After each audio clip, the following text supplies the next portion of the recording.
মঞ্চৰ উপবিষ্ট মহাবিদ্যালয়ৰ উপাধ্যক্ষ মোৰ ব্যক্তিগত জীৱনৰ ভাতৃপতি ইমান পাটোৱাৰী,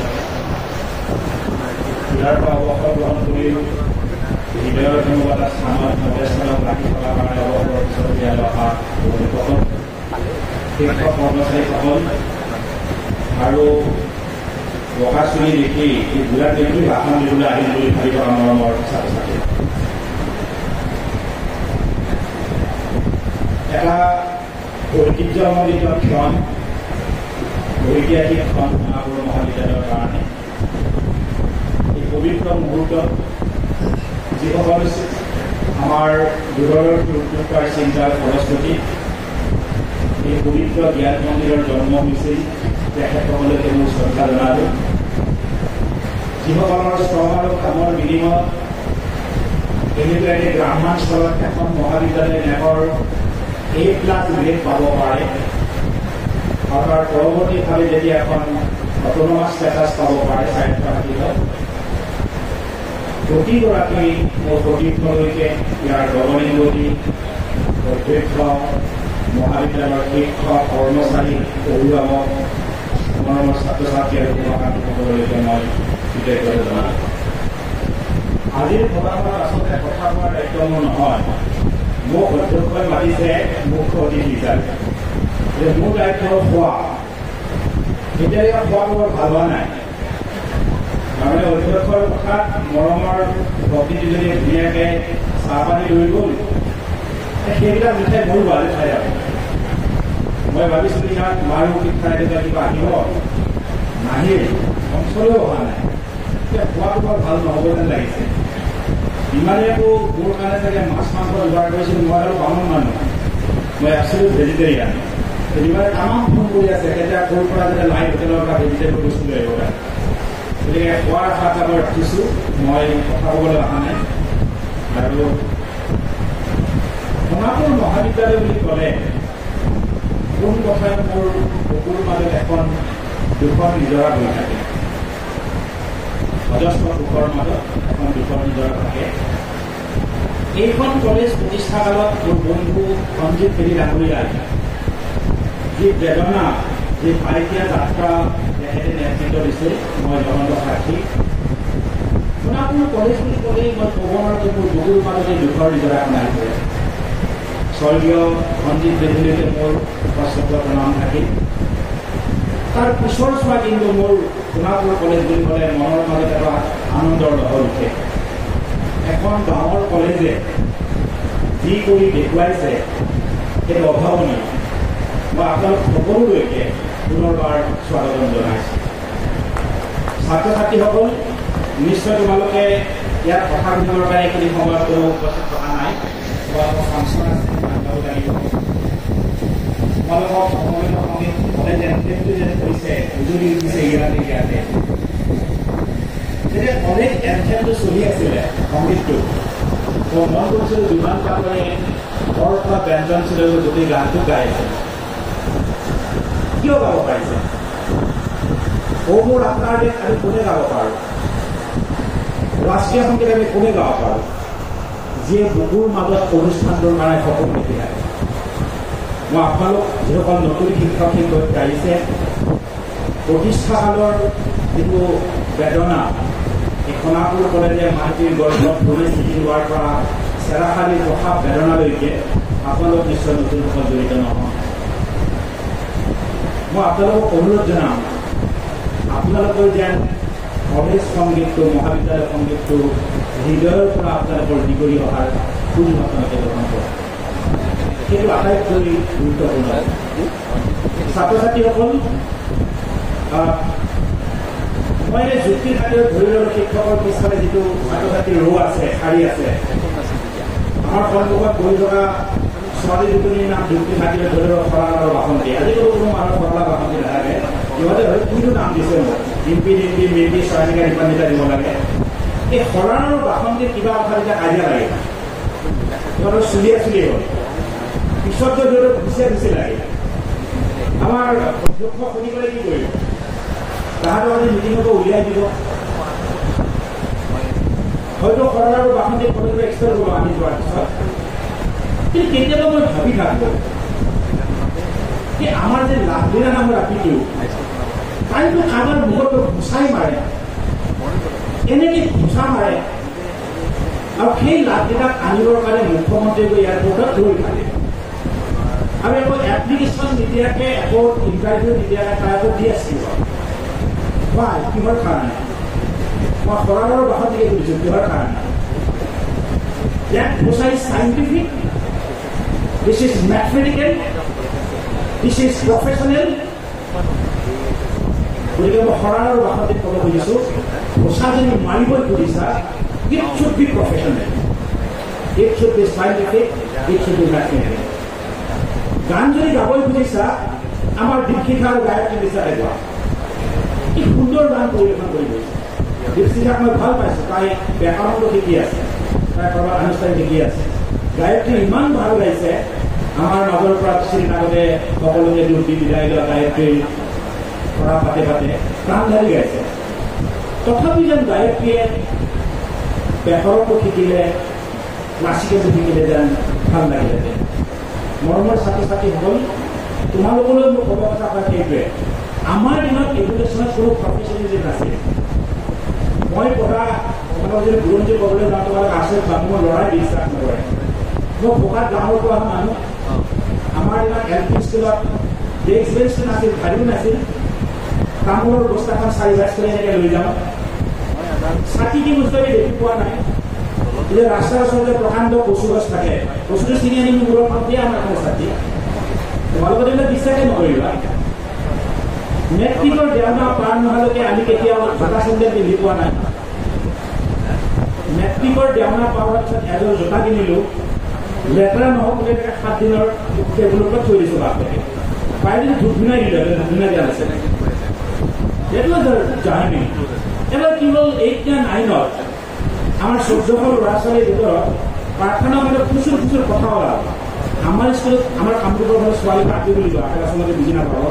আতি দুটা আহিছে, সিহঁতে স্কুলত চেণ্ডেল পিন্ধি আছে। That was a news. খালি বেজৰা হাইস্কুলত চেণ্ডেল পিন্ধি আতি আহিছে। আমি চাব গৈছোঁ, কোন আতি চেণ্ডেল পিন্ধি আছে। তাৰমানে মোৰ বন্ধু এজন, সিহঁত অইল ইণ্ডিয়াত চাকৰি কৰিছিল, দুলীয়াজানে আছে। দেউতাক চতুৰ্থ শ্ৰেণীৰ কৰ্মচাৰী হ'লেও অইল ইণ্ডিয়াৰ কালচাৰটো বেলেগ। বাইদেউ হ'লে জোতা চেণ্ডেল পিন্ধি যোৱা, বেছি এতিয়া চেণ্ডেল পিন্ধি আহিছে আৰু আমি টেবুলত তলেৰে চাব গৈছোঁ। এয়া হৈছে আমাৰ জীৱন। তোমালোকৰ এটা ভাল হৈছে কি জানানে? আমাৰ দিনত পিতাহঁতৰ দেউতাহঁতৰ ভুল ধাৰণা আছে, মানে চোকা ল'ৰা ছোৱালীয়ে নাটক কৰিব নাপায়, খেলিব নাপায়, গান গাব নাপায়। মই পিতাক নজনাকে ফুটবল খেলিবলৈ যোৱা কাৰণে, ফুটবল মানে আমাক ফুটবল দেখা নাছিলোঁ। হালোৱাল লৰুত কপিনাত এনেকুৱা বেট দিছিল, ভালকে এতিয়া যদি দাম ওলাব। পিতাহঁতৰ ধাৰণা আছিল যে পঢ়াত ভালনি এটা কৰিব নাপায়। তোমালোকৰ সুখৰ কথা যুগ সলনি হৈছে। সোণাপুৰ কলেজলৈ অহা প্ৰতিজন ছাত্ৰ ছাত্ৰীয়ে ফাৰ্ষ্ট ক্লাছ পাছ হোৱা, সকলোৱে ষ্টেণ্ড কৰিবা, সকলোৱে কলেজৰ প্ৰফেচাৰ হোৱা, সেই দুৰাষাটো মই কেতিয়াও নকৰোঁ। আৰু মোৰ দৰকাৰো নাই। চব যদি আমাৰ ডেকাৰ নিচিনা ইঞ্জিনিয়াৰে হয়, মোহৰি কোন হয়? চব যদি ডাক্তৰে হয়, কম্পাউণ্ডাৰ কোন হয়? আমাক মোহৰিও লাগিব, কম্পাউণ্ডাৰো লাগিব। তোমালোকক মই ক'ব খুজিছোঁ, 4টা কথা কিছুমান নুশুনিবা। মেট্ৰিক পাছ কৰাৰ পিছত, বিশেষকৈ হায়াৰ ছেকেণ্ডেৰী পাছ কৰাৰ পিছত, ইউ আৰ এ মেচিউৰ পাৰ্চন। তুমি ডিচিশ্যন ল'ব পাৰা, সিদ্ধান্ত ল'ব পাৰা। তোমাৰ অন্তৰাত্মাই যদি কৈছে যে মই ভৱিষ্যতে জুবিনৰ হিচাপে গান গাম, নিজৰ ভিতৰত কনচেনট্ৰেট কৰা। মই ডাঙৰ হৈ শোভা ব্ৰহ্মণ নিচিনাকৈ মই ছবি আঁকিম, নিজৰ ভিতৰত কনচেনট্ৰেট কৰা। মই হোমেন বৰগোহাঞিৰ নিচিনা সাহিত্যিক হ'ম, নিজৰ পথাৰত ভালকৈ খেতি কৰা। একো দৰকাৰ নাই প্ৰকৃত ছোৱালীৰ ফাৰ্ষ্ট ক্লাছ পালে মুখস্থ কৰি থাকিবৰ কাৰণে। নিজৰ ঠাইত কিন্তু কনচেনট্ৰেট কৰা। ইয়েছ, ডিগ্ৰী লাগিব। আৰু শিক্ষকসকল আমি সেই কথাটো কেতিয়াও আশা নকৰিব যে সকলো ছাত্ৰ ছাত্ৰীয়ে আপোনাক ষ্টেণ্ড কৰি দিব, একো দৰকাৰ নহয়। আৰু এটা সকলোতকৈ ডাঙৰ কথা আজিৰ জগতত, আমাৰ অসমতো প্ৰফেচনেলিজিম সকলোতে আহিছে, খুব সুখৰ কথা। এই আমাৰ জুবিনে যে গান গাবলৈ আহে, কেতিয়াবা এনেকৈ লাইভ পচন্দ থাকিব বেলেগ কথা, বিপদ জোতা পিন্ধি। কিন্তু জুবিনক আমি যে এটা গান গাওঁতে 10 লাখ টকা দিওঁ, সেইটো অসমৰ কাৰণে ভাল খবৰ। এই যে নাচনীজনী যে বিহুত গাই থাকে প্ৰিয়ংকা ভৰালী, প্ৰিয়ংকা ভৰালীয়ে আজিৰ তাৰিখত এটা পেণ্ডেল কৰিবৰ কাৰণে 5 লাখ টকা লয়। প্ৰিয়ংকাই বিহুৰ সময়ত 50টা পেণ্ডেল কৰে। ডেট মিনছ তেওঁ 2.5 কোটি টকা ইনকাম কৰে। কোনোবা পৃথিৱীৰ ভাইচ চেঞ্চেলৰে বছৰত 2.5 কোটি টকা দৰমহা পায়নে? চ' যিটো কাম কৰিব খুজিছা সেই কামটো তোমালোকে চিনচিয়াৰলি কৰা। এই কথাটোহে মই তোমালোকক ক'ব খুজিছোঁ। এইখিনিতে মই প্ৰায়বিলাক সভা সমিতিটোৰ এটা কথা কওঁ, কিন্তু তোমালোকেও ক'ব খুজিছোঁ। বিশ্ববিচিত পদাৰ্থ বিজ্ঞানী আইনষ্টাইনক দিল্লী বিশ্ববিদ্যালয়ৰ পদাৰ্থ বিজ্ঞান বিভাগটো আনুষ্ঠানিকভাৱে নিমন্ত্ৰণ কৰিছে উদ্বোধন কৰিবৰ কাৰণে। আইনষ্টাইনে কিবা কাৰণত আহিব নোৱাৰে। তেওঁ 3টা শব্দৰ এটা ইংৰাজী বাক্য পঠাই দিছিল, যিটো মোৰ সদায় বুকুত লাগি থাকে। কি পঠাই দিছিল? It's a very simple sentence with 3 words. Work with love. Love মানে তোমালোকে আকৌ যে বাইবল যে ডেণ্ডাইটো লগাই যেনেকৈ যোৱা সেইটো লাভৰ কথা কোৱা নাই। ৱৰ্ক উইথ লাভ। যি কাম কৰিবা নিষ্ঠাৰে কৰা, সততাৰে কৰা, ভালকে কৰা। সেই কথাটো তুমি 100% তুমি ইচ্ছিত লক্ষ্যত উপনীত হ'ব পাৰিবা। গতিকে আজিৰ এই পবিত্ৰ মুহূৰ্তত তোমালোকক মই সেইটো কথাই ক'ব খুজিছোঁ, যিটো কাম কৰিবা নিষ্ঠাৰে কৰিবা, সততাৰে কৰিবা, দেখিবা তোমালোকৰ যিটো লক্ষ্য আছে সেই লক্ষ্যত উপনীত হ'ব পাৰিবা। যিসকলে তোমালোকে আজি ইয়াত এই মহাবিদ্যালয়ৰ চৌহদলৈ আহিছা, অধিক স্বপ্ন লৈ, স্বপ্ন তোমালোকৰ বাস্তৱত ফলৱতী হওক। শিক্ষক বন্ধুসকলে তোমালোকক নিশ্চয় গাইড কৰিব, তোমালোকক পৰামৰ্শ দিব, আৰু সেই পথেৰে আগবাঢ়িবলৈ তোমালোকে নিশ্চয় জীৱনত সৌন্দৰ্য লাভ কৰিব পাৰিবা। ওৰেটো জীৱন শিক্ষাৰ লগত আছোঁ। মই শিক্ষক বন্ধুসকলক দুটা কথা ক'ব খুজিছোঁ। মই এজন সৌভাগ্যৱান ব্যক্তি, যিয়ে প্ৰাথমিক বিদ্যালয়ৰ পৰা বিশ্ববিদ্যালয়ৰ ক্লাছ কৰি পাইছোঁ। তেওঁলোকে ভাবিছে ইহঁতৰ মানে এল পি স্কুলৰ মাষ্টৰ আছিল নেকি? কথাটো মিছা নহয়। মোৰ পিতা আছিল এল পি স্কুলৰ শিক্ষক। 100% চিনচিয়াৰ টিচাৰ। পিতাৰ এবাৰ মেলেৰিয়া হ'ল, এমাহ যাব পৰা নাই। চলিকেইটাৰ কি হ'ব? ক্লাছ কৰিব যাব লাগিব। গতিকে এমাহ মই পিতাৰ হৈ এল পি স্কুলত কাম কৰিছোঁ। গতিকে এল পিৰ পৰা ইউনিভাৰ্চিটিলৈ মই পঢ়োৱাৰ অভিজ্ঞতা আছে। শিক্ষক বন্ধুসকলক অনুৰোধ জনাম, আপোনালোকে জীৱনত এটা সুবৰ্ণ সুযোগ পাইছে। আপোনালোকৰ লগৰ কিমান ফাৰ্ষ্ট ক্লাছ ক'ত কেনেকৈ বহি আছে ভাবিলে দুখ লাগে। কেমেষ্ট্ৰিত ফাৰ্ষ্ট ক্লাছ, গোটেই জীৱনটো একাউণ্টেণ্ট হৈ বেংকৰ টকা দিয়ে। মেথছত ফাৰ্ষ্ট ক্লাছ, পৃথিৱীত বেগখন লৈ কোনোবা মেডিকেল কোম্পানীৰ MR হৈ আছে, মেডিকেল ৰিপ্ৰেজেণ্টেটিভ। কিন্তু ইউ আৰ লাকি এনাফ এখন কলেজত আপুনি চাকৰি পোৱাৰ ভাগ্য আপোনাৰ আছে। 30 বছৰ, 32 বছৰ, 35 বছৰ আপোনালোকে প্ৰজন্মৰ পিছত প্ৰজন্ম আপোনালোকে পঢ়ুৱাবৰ কাৰণে, তেওঁলোকৰ জীৱন গঢ়িবৰ কাৰণে আপোনালোকে সুযোগ পাইছে। এই সুযোগটো মূৰৰ বিষ বুলি নল'ব, সুযোগ হিচাপে ল'ব। এই যে আমি এল পিৰ পৰা ইমান ইয়ালৈকে যে পঢ়ি আহিলোঁ, PhD পৰ্যন্ত পঢ়িলোঁ, কমেও শিক্ষক 100জনমান আমি লগ পাইছোঁ। কমেও এইটো মোক অনেষ্টলি কওকচোন, সেই 100জন শিক্ষকৰ ছবিখন বুকুৰ মাজত আছেনে? কেতিয়াও নাই। 4জন 5জন সিদিনাখন এল পি স্কুল, সেই এল পি স্কুলৰ মাধৱ শৰ্মা ছাৰ, আমাৰ এম ই স্কুলৰ নৰ্মাল শিকোৱা মাষ্টৰজন, মেথছ শিকোৱা, ব্যাকৰণ শিকোৱা ইংৰাজী ছাৰজন, সংস্কৃতৰ অহবাম বা বয়াম পঢ়োৱা সংস্কৃত প্ৰতীকজন, কাৰোবাৰ হয়তো ছবিখন আপোনাৰ বুকুত কেতিয়াও লাগি আছে। PhD গাইডজনৰো নাথাকিব পাৰে। কিহৰ কাৰণে লাগি আছে? আপোনাৰ মূৰৰ ওপৰত সেইজন শিক্ষকে দাগ থৈছে। আপোনাৰ লগত ব্যক্তিগতভাৱে স্পৰ্শটো আছিল। সেই আবেগ, সেই অনুভূতি আপুনি আজিও অনুভৱ কৰে। মই আশা ৰাখিছোঁ শিক্ষক বন্ধুসকল, আপুনি যি সুযোগ পাইছে, ইয়াৰ পৰা ছাত্ৰ ছাত্ৰী ওলাই যাওঁতে বছৰত 5জন ছাত্ৰ ছাত্ৰীও যদি আপোনাৰ ছবিখন বুকুৰ মাজত লৈ হয়তো জীৱন থাকে, ইয়াতকৈ আপোনাৰ ডাঙৰ জীৱনৰ সাৰ্থকতা একো থাকিব নোৱাৰে। কিন্তু দুখ আৰু পৰিতাপৰ কথা, আজিকালি ছাত্ৰ ছাত্ৰীৰ ওপৰত, মূৰৰ ওপৰত ভাত খোৱা শিক্ষকৰ সংখ্যা দ্ৰুতগতিত হ্ৰাস পাইছে। সেইটো জাতিটোৰ কাৰণে, ৰাজ্যখনৰ কাৰণে ক'বলৈ কওঁ। কোনে কৈছিল জানো? আজিকালিতো স্বশান্তক ফৰ্মুলা নোহোৱা হৈ গ'লে, স্বশান্তক নচলিব। কোনোবাই কৈছিল, a mediocre teacher tells, a good teacher demonstrates, but a great teacher inspires. সদায় শিক্ষকে ল'ৰা ছোৱালীক, ছাত্ৰ ছাত্ৰীক, সমাজখনক ইনস্পায়াৰ কৰিবৰ কাৰণে চেষ্টা কৰিব লাগে। সেইকাৰণে মই ব্যক্তিগতভাৱে DBM মডেলত বিশ্বাস কৰোঁ। Deliver, discuss, engage and mentoring. এই 4টা ষ্টেপ নহ'লে শিক্ষকতা যে সম্পূৰ্ণ নহয়, মোৰ কেনেকুৱা লাগে। গতিকে আজি এই পবিত্ৰ স্থানত আপোনালোক সকলোলৈকে মই পুনৰবাৰ শ্ৰদ্ধা জনালোঁ। মৰমৰ ছাত্ৰ ছাত্ৰীসকল, তোমালোকক আৰু এটা কথা মই শেষ কৰিম। এই যে মোৰ হাতত এটা আচৰিত যন্ত্ৰ আহিছে, সেইটো প্ৰিন্সিপাল তোমাক কৈছিল। এই যন্ত্ৰটো যিজনে আৱিষ্কাৰ কৰিছিল, মাৰ্টিন কপাৰ ইঞ্জিনিয়াৰ, তিনি বৰ দুখেৰে কৈছে, তেখেতৰ এজ 83-84 এজ, বৰ দুখেৰে কৈছে এই যন্ত্ৰটোৱে মানৱ জাতিক ইমান অন্যায় কৰা বুলি জানিলোহেঁতেন মই এই যন্ত্ৰটো আৱিষ্কাৰ নকৰিলোহেঁতেন। তোমালোকৰ জীৱন এইটোৱে জীৱন। এইটো এটা যন্ত্ৰ, এখন দুইফালে ধাৰ থকা চিকচিকীয়া চুৰি কটাৰী দিছে, দুইফালে ধাৰ থাকে। সেই চুৰি কটাৰীখন এজন ডাক্তৰে অপাৰেশ্যন থিয়েটাৰত মানুহৰ পেটটোত সোমাই দিয়ে বচাবৰ কাৰণে মানুহজনক, নহ'লে মানুহজন নাবাচিব। সেই একেখন চুৰি এজন ডকাইতে মানুহৰ পেটত ভৰাই দিয়ে মানুহজনক হত্যা কৰি পেলাই লুণ্ঠন কৰিবৰ কাৰণে। তোমালোকে ডিচিশ্যন ল'ব লাগিব, এই চুৰিখন তোমালোকে ডক্তৰৰ নিচিনা ব্যৱহাৰ কৰিবা নে তোমালোকে ডকাইতৰ নিচিনা ব্যৱহাৰ কৰিবা। আমাৰ নিচিনা প্ৰকাশনীৰ মানুহৰ পৰা সমাজখনে নতুনকৈ পাব লাগে একো নাই। সমাজখনক নেতৃত্ব দিব লাগিব তোমালোকে। You have to leader of the society, because you are the leader of the society. তোমালোকে নেতৃত্ব দিব লাগিব।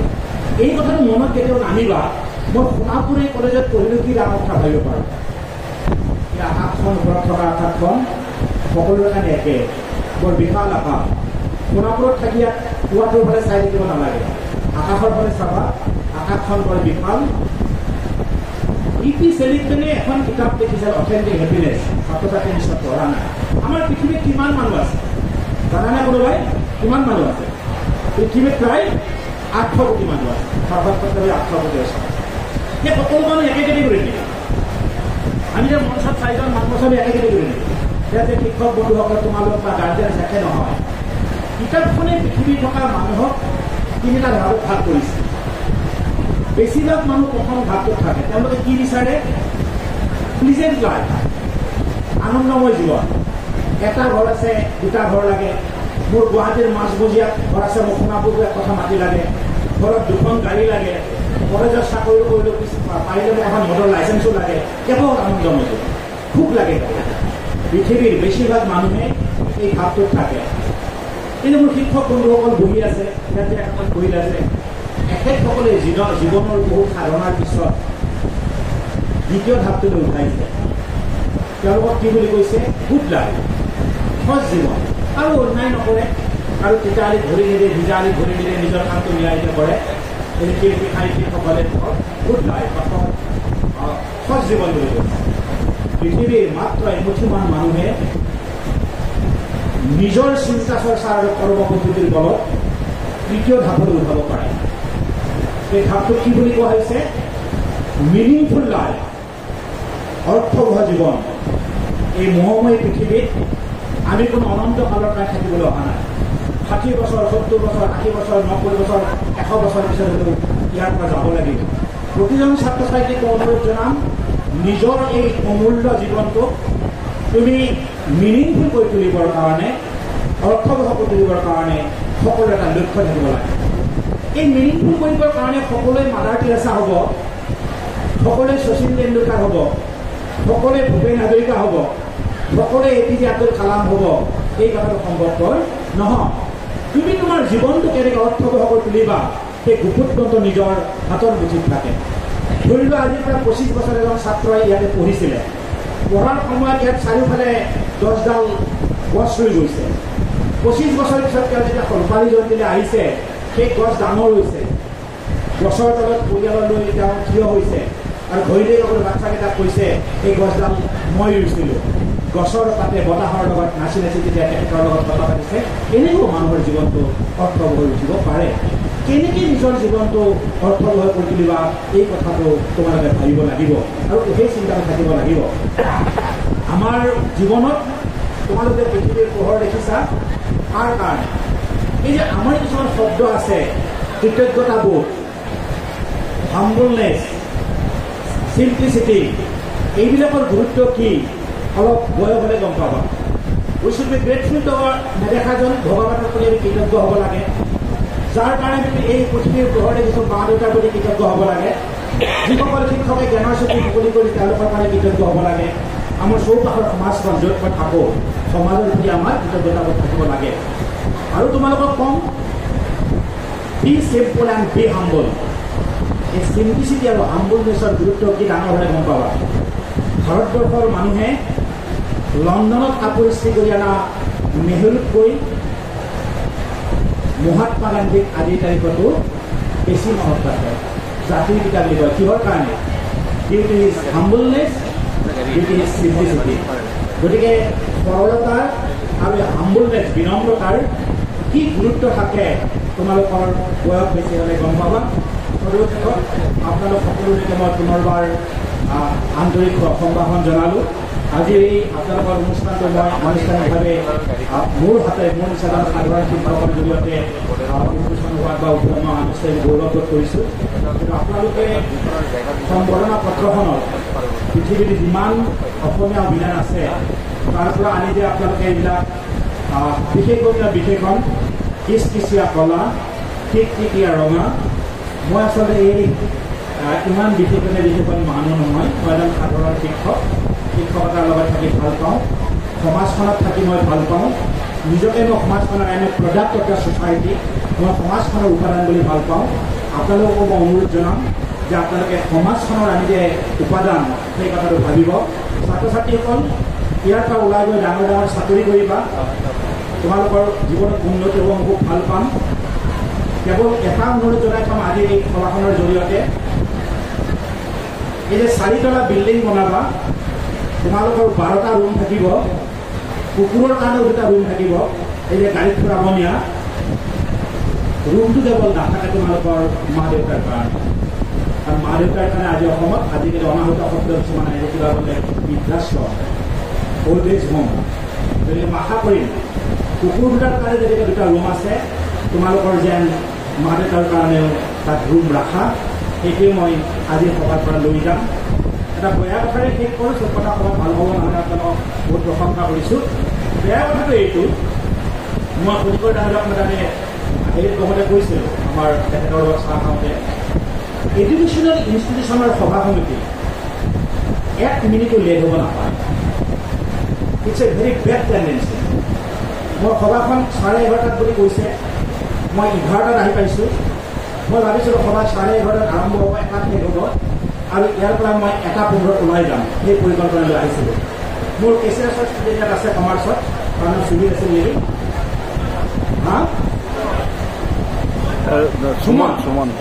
সুমনৰ পৰা সুধিব আমি কেচিদাস কেনেকৈ চলাইছোঁ, এটা উদাহৰণ দিয়ে গৈছে। আপোনালোকৰ ইয়াত 2000 ল'ৰা ছোৱালী আছে, ষ্টুডেণ্ট উপস্থিত আছে 200। তাকো ইয়াত 200ৰ 20জনেহে কথা শুনি আছে, বাকীবিলাকে বন্ধুৱাতে মোবাইলতে আছে।